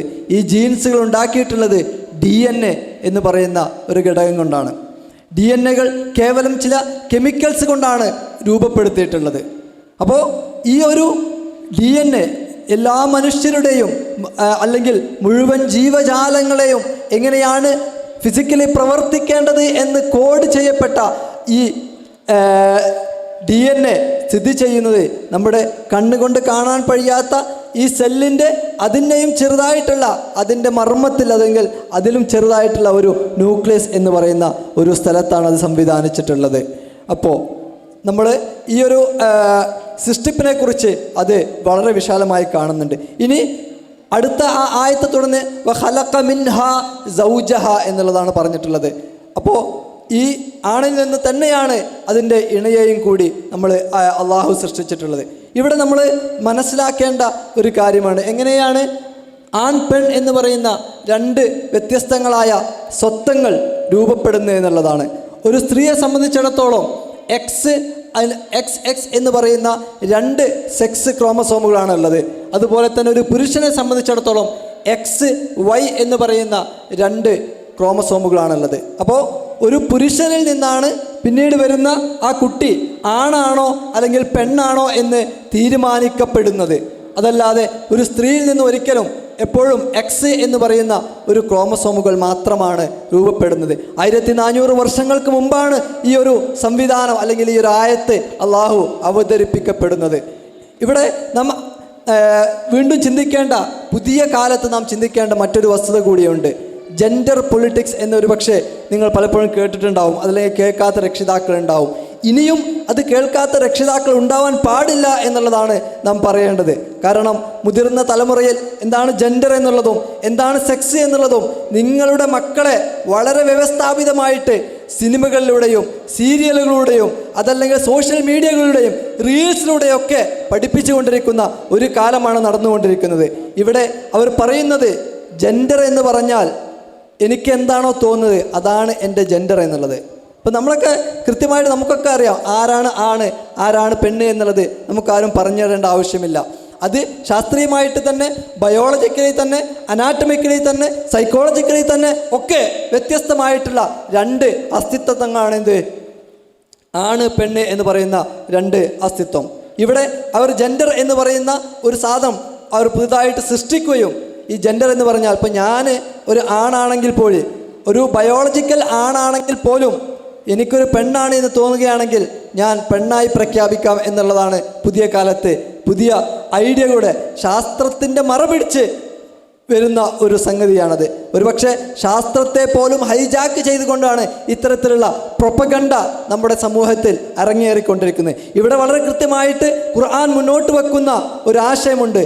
എന്താണ് മനുഷ്യൻ്റെ സൃഷ്ടിപ്പിൻ്റെ പ്രകൃതിപരമായിട്ടുള്ള സംവിധാനം എന്ന് പറയുന്നത് ആണ് പെണ്ണ് എന്ന് പറയുന്ന രണ്ട് സത്വങ്ങളാണ്. ഇതിൽ ആർക്കെങ്കിലും എന്തെങ്കിലും രൂപത്തിലുള്ള മനസ്സിൽ വല്ല തോന്നലുകളും സംഭവിച്ചിട്ടുണ്ടെങ്കിൽ ആ തോന്നലുകൾക്കുള്ള ചികിത്സയാണ് നമ്മൾ ചെയ്യേണ്ടത്. അതല്ലാതെ മനസ്സിൻ്റെ തോന്നലുകൾക്കനുസരിച്ച് ശരീരഭാഗങ്ങൾ മുറിച്ചു മാറ്റുകയും ശാസ്ത്രക്രിയ നടത്തുകയും ചെയ്യുകയല്ല ചെയ്യേണ്ടത് എന്ന് ഖുർആൻ ഈ ആയത്തിൽ നിന്ന് നമുക്ക് കൃത്യമായിട്ട് അവതരിപ്പിച്ചിരുന്നുണ്ട്. അപ്പോൾ ഇവിടെ നമ്മൾ മനസ്സിലാക്കേണ്ടത് ഇസ്ലാമിനെ സംബന്ധിച്ചിടത്തോളം ആണ് പെണ്ണ് എന്ന് പറയുന്ന ഈ ബൈനറി തന്നെയാണ് പ്രകൃതിപരം എന്നുള്ളതും അതിനല്ലാതെ ഈ ബൈനറിയൊക്കെ മാറ്റി നിർത്തി ജെൻഡർ ന്യൂട്രാലിറ്റി പോലത്തെ സംവിധാനങ്ങൾ നമ്മുടെ സമൂഹത്തിലേക്ക് കുത്തിക്കയറ്റുമ്പോൾ അതിനെക്കുറിച്ച് രക്ഷിതാക്കൾ കൃത്യമായി ബോധവാന്മാരായിരിക്കണമെന്ന് കൂടി ഈ ഒരു അവസരത്തിൽ സൂചിപ്പിക്കാൻ ഞാൻ ആഗ്രഹിക്കുന്നു. വാഹൃദാവാന അൽഹംദുലില്ലാഹി റബ്ബിൽ ആലമീൻ. അടുത്തതായി ഈ ആയത്തുമായി ബന്ധപ്പെട്ട ചരിത്ര പശ്ചാത്തലം, മാനവിക തലം, അതുപോലെ തന്നെ ഈ അധ്യായത്തിൻ്റെ പേര് തുടങ്ങിയ കാര്യങ്ങൾ നമ്മുടെ മുമ്പിൽ അവതരിപ്പിക്കുന്നത് ഡോക്ടർ ഫുഖാർ അലിയാണ്. അദ്ദേഹത്തെ ക്ഷണിക്കുന്നു. അസ്സലാമു അലൈക്കും. വളരെ വിശാലമായ ഒരു ഏരിയയാണ്, സമയം പരിമിതമാണ്. അതുകൊണ്ട് തന്നെ ഇതിൻ്റെ മർമ്മപ്രദമായ ചില കാര്യങ്ങൾ മാത്രം പറയുന്നു.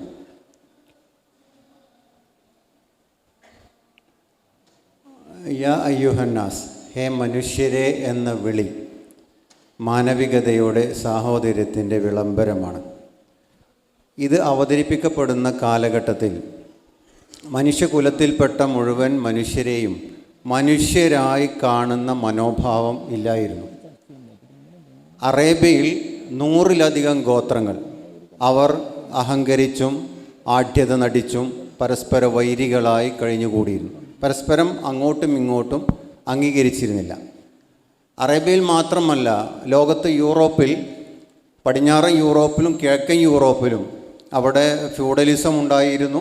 രാജാവും മുഖ്യപ്രഭു, പ്രഭു, കർഷകൻ, അടിമ, ഇങ്ങനെ ശ്രേണീബന്ധിതമായി സമൂഹത്തെ വിഭജിക്കുകയും അവകാശങ്ങൾ ചിലർ മാത്രം അനുഭവിക്കുകയും ചെയ്തിരുന്ന കാലഘട്ടമായിരുന്നു യൂറോപ്പിൽ ഉണ്ടായിരുന്നത്. ഇന്ത്യയിൽ ആ കാലഘട്ടത്തിൽ ജാതീയമായി ബ്രാഹ്മണൻ, ക്ഷത്രിയൻ, വൈശ്യൻ, ശൂദ്രൻ, അതിദയനീയമായ അവസ്ഥയിലാണ് താഴ്ന്ന ജാതിയിൽപ്പെട്ടവരൊക്കെ ജീവിച്ചു പോന്നിരുന്നത്. ചൈനയിലും അതേപോലെയുള്ള മറ്റു രാജ്യങ്ങളിലും അമേരിക്കയിലടക്കം പ്രഭുവർഗമുണ്ട്, അതിൻ്റെ താഴെ പുരോഹിതന്മാരുണ്ട്, അതിൻ്റെ താഴെ കർഷകരും അടിമകളുമുണ്ട്. ഇങ്ങനെയായിരുന്നു അന്നത്തെ ലോകം. അവിടെയാണ് മനുഷ്യരേ എന്ന വിളി ഉണ്ടാകുന്നത്. ഇത് എല്ലാവരെയും ഒന്നിച്ചു ചേർക്കുന്ന മാനവികതയുടെ വിളംബരമാണ്. അവരോട് പറയുന്നത് ഇത്തഖൂ റബ്ബക്കും എന്നാണ്. എല്ലാവരോടും പറയുകയാണ്, നിങ്ങളെ സൃഷ്ടിച്ചവനെ നിങ്ങൾ സൂക്ഷിക്കണം എന്നാണ്. മനുഷ്യരിൽ സൃഷ്ടിപ്പിൻ്റെ അടിസ്ഥാനത്തിൽ ആരും ഉന്നതനോ താഴ്ന്നവനോ അല്ല.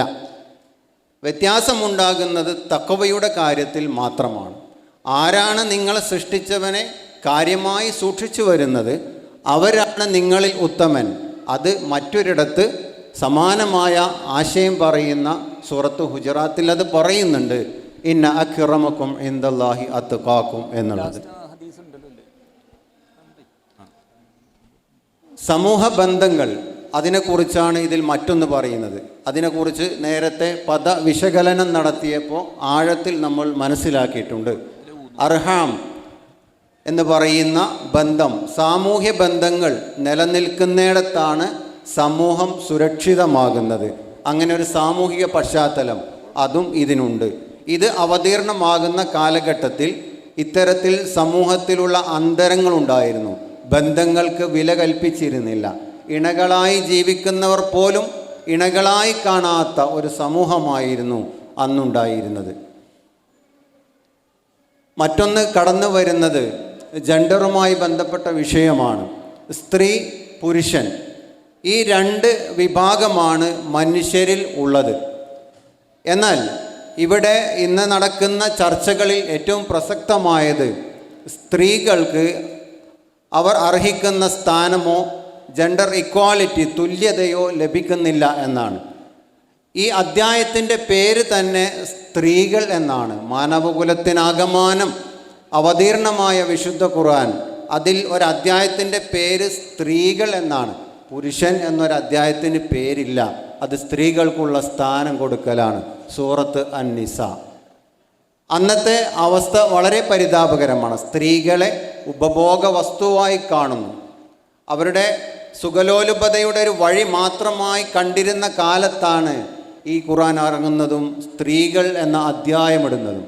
ഇതിൽ തുടർന്ന് വരുന്ന ആയത്തുകളിൽ സ്ത്രീകളെക്കുറിച്ചും അവിടെ അവകാശങ്ങളെക്കുറിച്ചും സവിസ്തരം പ്രതിപാദിക്കുന്നുമുണ്ട്. അതുകൊണ്ടാണ് ഈ അധ്യായത്തിന് ഈ പേര് വരുന്നത്.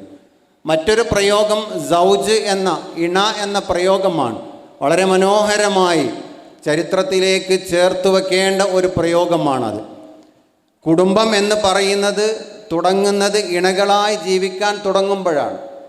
ഈ കുടുംബമായി ജീവിക്കുമ്പോഴാണ് നേരത്തെ പറഞ്ഞ മനുഷ്യൻ്റെ വ്യാപനവും വിന്യാസവും സാധ്യമാകുന്നത്. ഒന്നുണ്ടായി അതിൽ നിന്ന് വീണ്ടും വീണ്ടും ഈ കുലം നിലനിന്ന് പോവാൻ ആളുകൾ ഉണ്ടാവണമെങ്കിൽ ഇണകളായി അവർ കുടുംബത്തിലേക്ക് കടന്നു വരണം. കുടുംബമില്ലെങ്കിൽ ഈ കുലം നിലനിൽക്കില്ല. ഇവിടെ അറേബ്യയിൽ അന്നുണ്ടായിരുന്ന വിവാഹ സമ്പ്രദായം എന്തായിരുന്നു? ബുഹാരിയും അബൂദാവൂദും റിപ്പോർട്ട് ചെയ്യുന്ന ഒരു ഹദീസിൽ കാണാം 4 തരം വിവാഹ രീതികൾ ഉണ്ടായിരുന്നു. വളരെ മേച്ഛമായ, പറയാൻ പോലും പറ്റാത്ത രീതികളാണ്. അതിലൊന്ന്, ഒരു പുരുഷൻ്റെ കീഴിലുള്ള പെൺകുട്ടിയെ മഹർ കൊടുത്തുകൊണ്ട് സാധാരണ രീതിയിലുള്ള വിവാഹമാണ്. രണ്ടാമത്തേത്, ഒരാൾ വിവാഹം ചെയ്ത പെൺകുട്ടിയെ ഋതുരക്തം കഴിഞ്ഞതിന് ശേഷം മറ്റൊരാളുടെ അടുത്തേക്ക് പറഞ്ഞയക്കുന്നു. ഗർഭിണിയാകുന്നത് വരെ വിവാഹം കഴിച്ച പുരുഷൻ അവരുമായി ശാരീരിക ബന്ധത്തിലേർപ്പെടുന്നില്ല. ഇതായിരുന്നു മറ്റൊരു വിവാഹ രീതി. മൂന്നാമത്തെ വിവാഹ രീതി, 10ഓളം പുരുഷന്മാരുമായി ശാരീരിക ബന്ധം പുലർത്തുന്ന ഒരു സ്ത്രീ.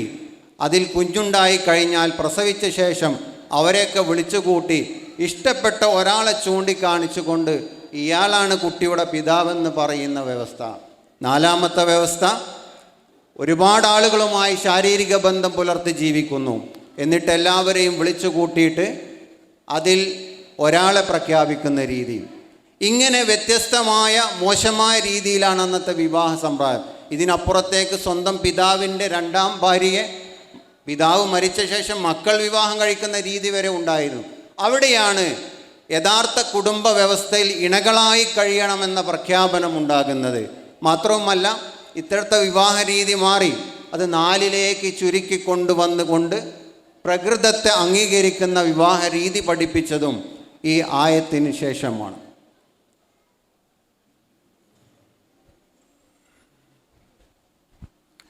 ഇതിൽ പറയേണ്ട മറ്റൊരു വശം, ഇൻസാൻ എന്ന് പറഞ്ഞതിന് ശേഷം, മനുഷ്യർ എന്ന് പറഞ്ഞതിന് ശേഷം പറയുന്നു വബസ്സ മിൻഹുമാ റിജാലൻ കസീറൻ വനിസാ. ഇതിൽ റിജാലിനെയും നിസാഇനെയും പറയുന്നു, സ്ത്രീകളെയും പുരുഷനെയും. മനുഷ്യകുലത്തിൽ 2 ഉള്ളൂ. മനുഷ്യകുലത്തിൽ 2 ഉള്ളൂ. അതൊന്നിൽ സ്ത്രീ അല്ലെങ്കിൽ പുരുഷൻ. പുരുഷൻ്റെയും സ്ത്രീയുടെയും സ്വഭാവ സവിശേഷതയുള്ള മൂന്നാമത്തെ ഒന്നില്ല. അങ്ങനെ ഉണ്ട് എന്ന് തോന്നുന്നുവെങ്കിൽ അത് നേരത്തെ പറഞ്ഞ പോലെ മാനസികമായ പ്രശ്നമാണ്. ആണ് പെണ്ണ് എന്ന് 2ആയി മനുഷ്യകുലത്തിലെ ആളുകളെ തരംതിരിക്കുന്ന അടിസ്ഥാനം, കുട്ടി എന്താ, ആൺകുട്ടി പെൺകുട്ടി എന്നെങ്ങനെയാണ് പ്രസവിച്ച ഉടനെ പറയുന്നത്? അവരുടെ ലൈംഗിക അവയവം നോക്കിയിട്ടാണ് ആണ് പെണ്ണ് എന്ന് പറയുന്നത്. എന്നാൽ മനുഷ്യൻ്റെ സൃഷ്ടിപ്പിൽ കണ്ണ് കാണാത്തവരും കാത് കേൾക്കാത്തവരും ശാരീരിക വൈകല്യമുള്ളവരുമുണ്ട്. അതേപോലെ ലൈംഗിക അവയവത്തിനും വൈകല്യമുള്ളവരുണ്ടാകാം. എന്ന് വെച്ച് അതാണും പെണ്ണും കെട്ടതല്ല. അതൊന്നുകിൽ ആണാണ് അല്ലെങ്കിൽ പെണ്ണാണ്. അപ്പോൾ ഇവിടെ പറയുന്നത് യാ അയ്യുഹന്നാസ്, മനുഷ്യരെ എന്ന് വിളിച്ചുകൊണ്ട് മനുഷ്യകുലത്തെ പറയുന്നു. എന്നിട്ട് അതിലുള്ള 2 വിഭാഗത്തെ ജെൻഡറിനെ കുറിച്ചും ഇതിൽ പരാമർശിക്കുന്നു എന്നതും ശ്രദ്ധേയമാണ്. ആഴത്തിൽ പഠിക്കേണ്ട ആയത്തുകളാണ്. അള്ളാഹു നമ്മെ അനുഗ്രഹിക്കട്ടെ. അസ്സലാമു അലൈക്കും. അടുത്തതായി ഈ ആയത്തിൻ്റെ ആത്മീയ തലം നമ്മോട് സംസാരിക്കുന്നത് ബഹുമാന്യനായ അബ്ദുള്ള മൗലിയാണ്. അസ്സലാമു അലൈക്കും. നമുക്ക് ഈ ആയത്തിൽ നിന്ന് കുറേ അറിവുകൾ ലഭ്യമായി. ഈ അറിവുകളാണ് മനുഷ്യനെ തിരിച്ചറിവിലേക്ക് നയിക്കുന്നത്. ഈ തിരിച്ചറിവാണ് മനുഷ്യനെ മാറ്റത്തിന് വിധേയമാക്കുന്നത്. അള്ളാഹു ആവശ്യപ്പെടുന്നത് മാറ്റമാണ്. മാറ്റമാകട്ടെ വൈകാരികവും ആത്മീയവുമാണ്. അപ്പോൾ നോക്കൂ, നമ്മളൊരു കല്യാണത്തിന് ചെന്നാൽ അവിടെ ആ കല്യാണത്തിൽ കുറച്ച് ആളുകളിങ്ങനെ അങ്ങോട്ടും ഇങ്ങോട്ടും ഓടി നടക്കുന്നുണ്ടാവും. അങ്ങനെ ഓടി നടക്കുന്ന ഒരാളിൽ നമ്മളുണ്ടാവും. നമ്മളോട് ആളുകൾ പോലും ചോദിക്കും, ഇയാൾ നിങ്ങളുടെ ആരാണ്, അല്ലെങ്കിൽ ബന്ധം എന്താണ്? അപ്പോൾ നമ്മൾ പറയും എൻ്റെ എളാപ്പാൻ്റെ മോനാണ്, അല്ലെങ്കിൽ അമ്മായിയുടെ മോനാണെന്ന് പറയും. ഒരു ആത്മാഭിമാനത്തോടെ, ഒരു വല്ലാത്തൊരു വൈകാരിക ഭാവത്തോടെയാണ് നമ്മൾ പറയുന്നത്. അപ്പോൾ നമുക്കുണ്ടാകുന്ന ആ ഒരു ബന്ധം ആ ബന്ധമാണ് ഇവിടെ പ്രധാനം. നോക്കുക, അള്ളാഹു പറയുന്നത് മിൻ നഫ്സിൻ വാഹിദ എന്ന അല്ലദീ ഖലഖക്കും മിൻ നഫ്സിൻ വാഹിദ, ഒരു നഫ്സിൽ നിന്ന് നിങ്ങളെ സൃഷ്ടിച്ചു എന്നാണ്. അപ്പം ആ ഒരു ബോധം, അതായത് ആദ്യ ആണും ആദ്യ പെണ്ണും അതിൽ നിന്നുണ്ടായവരാണ് എല്ലാവരും അതിൽ നിന്നുണ്ടാകുന്നതാണ്. അപ്പോൾ നമ്മുടെ ഉള്ളിൽ ബോധം ഉണ്ടാവുകയാണ്, എൻ്റെ സഹോദരനാണ് ഇവൻ. നമ്മൾ ഇപ്പോൾ ഇവിടെ കൂടിയിരിക്കുന്ന എൻ്റെ സഹോദരങ്ങളാണ് നിങ്ങൾ മറ്റുള്ള ആളുകളെ കാണുന്നത് എൻ്റെ സഹോദരനാണ് എന്നാണ്. അള്ളാഹു പഠിപ്പിക്കുന്നത് അങ്ങനെ തന്നെയാണ്. ഈ സഹോദര ഭാവം ഉണ്ടാകുമ്പോൾ ഒരു ബോധമായി, ഒരു വിശ്വാസമായി നമ്മുടെ ഉള്ളിലത് സ്വരുക്കൂടുമ്പോൾ പിന്നെ അവിടെ അധമ ചിന്തകൾക്കോ അതല്ലെങ്കിൽ പിന്നെ ഔന്നത്യത്തിനോ അപകർഷതാബോധത്തിനോ ഉത്കൃഷ്ടതാബോധത്തിനോ ഒന്നും ഒരു വകുപ്പുമില്ല എന്നുള്ളതാണ്. നോക്കുക, പിന്നെ ജാഹിലിയത്തിൻ്റെ അവസ്ഥ വളരെ പരിതാപകരമായിരുന്നു എന്നുള്ളതാണ്. ആ ജാഹിലിയത്ത് പൂർണ്ണമായിട്ടൊന്നും നീങ്ങിയിട്ടില്ല നമ്മിൽ നിന്ന്. ഇപ്പോഴും ഭരിച്ചുകൊണ്ടിരിക്കുന്നു പലരെയും ആ ചിന്ത, അധമ ചിന്ത. അതായത് ഞാൻ വെളുത്തവനാണ്, ഞാൻ ചുവന്നവനാണ്, ഞാൻ അറബിയാണ്, ഞാൻ യൂറോപ്യനാണ്, മറ്റവൻ ആഫ്രിക്കക്കാരനാണ്, ഞാൻ കൊള്ളാവുന്നവനാണ്, മറ്റവൻ കൊള്ളരുതാത്തവനാണ്, ഞാൻ ഉന്നമനാണ്, മറ്റവൻ അധമനാണ്, നീചനാണ്. ഈ തരത്തിലുള്ള ചിന്തകൾക്ക് ഒരു അടിസ്ഥാനവുമില്ല എന്നാണ് അള്ളാഹു ഈ ആയത്തിലൂടെ പഠിപ്പിക്കുന്നത്. അപ്പോൾ വല്ലാത്തൊരു വൈകാരികമായ ഉണർവും ഒരു ആവേശവും ഉന്മേഷവും ഉണ്ടാവും. അത് ഈ ആയത്തിൻ്റെ ഏറ്റവും വലിയ ആത്മീയ വശമാണ്. മാത്രമല്ല, പിന്നീട് നാം കാണുന്നത് കുടുംബബന്ധത്തെ സൂക്ഷിക്കണമെന്നാണ്. നോക്കൂ, കുടുംബബന്ധം ഭൂമിയിലെ ഏറ്റവും വലിയ പരിശുദ്ധമായ ഒരു സംവിധാനമാണത്. അതില്ലെങ്കിൽ നമുക്ക് ജീവിക്കാൻ സാധ്യമല്ല. ഒരു കുഞ്ഞ് പിറന്നാൽ, കുഞ്ഞ് പിറന്നു വീഴുകയാണ്, അപ്പോൾ ഓടി വരുന്നു, കുറേ ആളുകൾ ഓടി വരുന്നു, കുഞ്ഞുടുപ്പുകളുമായി, സമ്മാനങ്ങളുമായി, താലോലിക്കലുമായി ആ കുട്ടിയെ പൊതിയുന്നു. സ്നേഹവും കരുതലും അതുപോലെ തന്നെ പലതരത്തിലുള്ള പിന്നെ ആത്മീയ നിർവൃതി അടയുന്ന രംഗങ്ങളും നമുക്കവിടെ കാണാനാവും. ഇതൊക്കെ കാണിക്കുന്നത് നോക്കുക, കുടുംബബന്ധത്തിൻ്റെ പ്രത്യേകതയാണ്. അങ്ങനെ ആ കുട്ടി അങ്ങനെ വളർന്നു വരികയാണ്. വളർന്നു വന്ന് പിന്നെ ആ കുട്ടിക്ക് ആവശ്യമായ എല്ലാം അവൻ്റെ മാതാപിതാക്കളിൽ ലഭ്യമാകുന്നുണ്ട്, അവൻ്റെ കുടുംബങ്ങളിൽ ലഭ്യമാകുന്നുണ്ട്, അവൻ്റെ സഹോദരങ്ങളുടെ കരുതലുണ്ട്, കാവലുണ്ട്, കാരുണ്യമുണ്ട്, സ്നേഹമുണ്ട്. അപ്പോഴാണ് ഒരു കുഞ്ഞ് ആത്മവിശ്വാസത്തോടെ നിർഭയനായി സമൂഹത്തിൽ ഇറങ്ങി നടക്കുന്നത്. അത് അള്ളാഹു നിശ്ചയിച്ചൊരു സംവിധാനമാണ്. ആ വിവാഹവുമായി ബന്ധപ്പെട്ട ആയത്തുകൾ നിങ്ങൾ കേട്ടിട്ടില്ലേ? വജഅല ബൈനക്കും മവദ്ദത്തം വറഹ്മ. അതെ, അപ്പം അതൊരു വലിയ അനുഭവമാണ്. അപ്പോൾ ഈ കാര്യങ്ങളൊക്കെയാണ് നമ്മുടെ ഉള്ളിലുണ്ടാവേണ്ടത്. ഒരു വിശ്വാസി എന്ന നിലക്ക് നമ്മുടെ ഉള്ളിലുണ്ടാവേണ്ടത് ഈ കാര്യങ്ങളൊക്കെയാണ്. ഇത് വളരെ കൃത്യമായി നിങ്ങളുടെ റബ്ബ് നിരീക്ഷിക്കുന്നുവെന്നാണ് പറയുന്നത്. നോക്കൂ, ഇന്നല്ലാഹ കാന അലൈക്കും റഖീബ, തീർച്ചയായും അള്ളാഹു നിങ്ങളെ നിരീക്ഷിച്ചു കൊണ്ടിരിക്കുകയാണ്.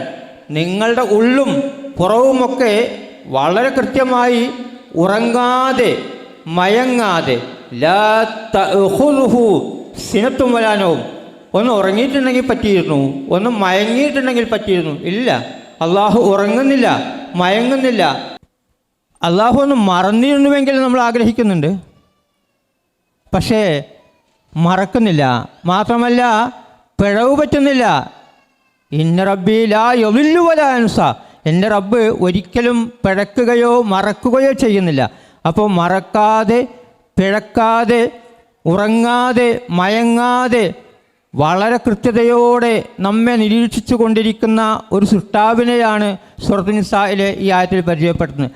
ആ ഒരു ബോധമാണ് നമ്മെ എല്ലാ തരത്തിലും മാനവികത സൂക്ഷിച്ചുകൊണ്ട്, കാരുണ്യത്തോടെ, സ്നേഹത്തോടെ മറ്റുള്ളവരെല്ലാം ആരായിരുന്നാലും ശരി, എൻ്റെ സഹോദരനും എൻ്റെ കരുതൽ ആവശ്യമുള്ളവനും എൻ്റെ കാരുണ്യം ആവശ്യമുള്ളവനും ആണെന്ന ബോധത്തോടെ മുന്നോട്ട് പോകാൻ സഹായിക്കുന്നത് ഒരുപാട് ഹദീസുകൾ. നോക്കുക, കുടുംബബന്ധത്തിൻ്റെ പ്രത്യേകതയുമായി ബന്ധപ്പെട്ട് ഒരുപാട് ഹദീസുകളുണ്ട്. ലാ യദ്ഖുലുൽ ജന്ന ഖാത്തിഉർ റഹിം എന്നുള്ളതാണ്. ബന്ധം വിച്ഛേദിക്കുന്നവൻ സ്വർഗത്തിൽ പ്രവേശിക്കുകയില്ല എന്നാണ്. അതുപോലെ തന്നെ മറ്റൊരു ഹദീസിൽ അബൂദാവൂദിൻ്റെയും തുർമുദിയുടെയും ഹദീസിൽ കാണാനാവും റസൂലുള്ളാഹി സ്വല്ലല്ലാഹു അലൈഹി വസല്ലം പറഞ്ഞു, ദുനിയാവിലും പരലോകത്തും ശിക്ഷക്ക് പരിഗണിക്കുന്ന ഏറ്റവും വലിയ വിഷയങ്ങളിലൊന്ന് കുടുംബബന്ധം വിച്ഛേദിക്കലും മറ്റൊന്ന് ബഗയുമാണ്. എന്ന് പറഞ്ഞാൽ പലതരത്തിലുള്ള വൃത്തികേടുകളും. അത് നോക്കുക, കുടുംബബന്ധം വിച്ഛേദിച്ചാൽ ഐഹിക ജീവിതത്തിൽ തന്നെ നാം അതിൻ്റെ പ്രയാസങ്ങൾ അനുഭവിക്കുമെന്നാണ് അള്ളാഹു നമ്മെ ഉണർത്തുന്നത്. അതുകൊണ്ട് കുടുംബബന്ധം പുലർത്തിക്കൊണ്ട് മാതാപിതാക്കൾക്ക് വേണ്ടി റബ്ബിർഹംഹുമാ കമാ റബ്ബയാനി സ്വഗീറ എന്ന പ്രാർത്ഥന പ്രാർത്ഥിച്ചുകൊണ്ട് അതുപോലെ തന്നെ മുഴുവൻ സഹോദരങ്ങൾക്ക് വേണ്ടിയും പ്രാർത്ഥിച്ചുകൊണ്ട് ജീവിതം ധന്യമാക്കുക. അള്ളാഹു നമുക്ക് തൗഫീഖ് നൽകുമാറാവട്ടെ. വാഖിറു ദഅവാന അൽഹംദുലില്ലാഹി റബ്ബിൽ ആലമീൻ. അസ്സലാമു അലൈക്കും വറഹ്മത്തുള്ളാഹി. നമ്മൾ ഈ സെഷൻ അവസാനിക്കുന്നതിന് മുമ്പ് ഇതുമായി ബന്ധപ്പെട്ട് ആർക്കെങ്കിലും സദസ്സിൽ നിന്ന് എന്തെങ്കിലും അഭിപ്രായങ്ങൾ അല്ലെങ്കിൽ ഈ ആയത്തുമായി ബന്ധപ്പെട്ട് നമ്മളിവിടെ വിട്ടുപോയതോ എന്തെങ്കിലും കൂട്ടിച്ചേർക്കാനുണ്ടെങ്കിൽ ഒരാൾക്ക് അവസരമുണ്ട്. സമയം വളരെ പരിമിതമാണ്. ഉണ്ടെങ്കിൽ പെട്ടെന്ന് മുന്നോട്ട് വന്നാൽ നന്നാവും. അസ്സലാമു അലൈക്കും വറഹ്മത്തുള്ളാഹി വബറകാതുഹു. ഇവിടെ ഇന്ന് ഈ സെഷൻ കൈകാര്യം ചെയ്തതിൽ ഈ രൂപത്തിൽ നമ്മുടെ QLSൻ്റെ ലേണിംഗ് ക്ലാസ്സുകൾ ഇതേ രൂപത്തിലാക്കി തീർത്താൽ, നേരത്തെ ഒരു കടലിൽ മീൻ പിടിക്കാൻ പോയ ആളുടെ ചരിത്രം പറഞ്ഞില്ലേ, അതേ രൂപത്തിൽ നമുക്ക് എല്ലാം ആയി മാറാൻ കഴിയും. ഇത് ഒരു കോർഡിനേഷൻ ഉണ്ടായിക്കൊണ്ട് ഇതേ രൂപത്തിലാക്കി തീർത്താൽ വളരെ നന്നായിരിക്കും. അത് സ്റ്റേറ്റ് അടിസ്ഥാനത്തിൽ ശാഖാതലത്തിലേക്ക് നടപ്പിൽ വരുത്താൻ ഒരു തീരുമാനം ഉണ്ടാക്കുക. അസ്സലാമു അലൈക്കും.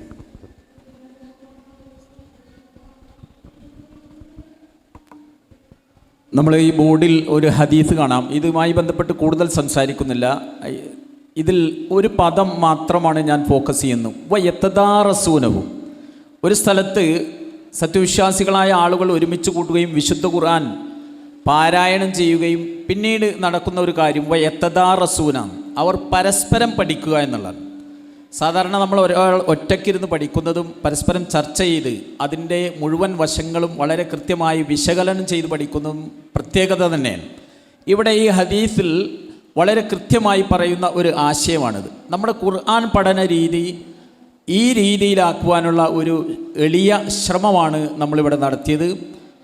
ISM ജില്ലാ സമിതി ഇത് ഏറ്റെടുക്കുമെന്നാണ് ഞങ്ങളുടെ ഒരു വിശ്വാസം. നമ്മുടെ അറ്റ്ലീസ്റ്റ് മണ്ഡലത്തിൽ ഒരു സ്ഥലത്തെങ്കിലും ഈ രീതിയിലുള്ള വിശുദ്ധ ഖുർആൻ പഠിക്കുവാനുള്ള സംവിധാനങ്ങൾ നമ്മൾ തയ്യാറാക്കേണ്ടതുണ്ട്. ഇൻഷാ അല്ലാഹ്, അള്ളാഹു അനുഗ്രഹിക്കട്ടെ. ഇതിൻ്റെ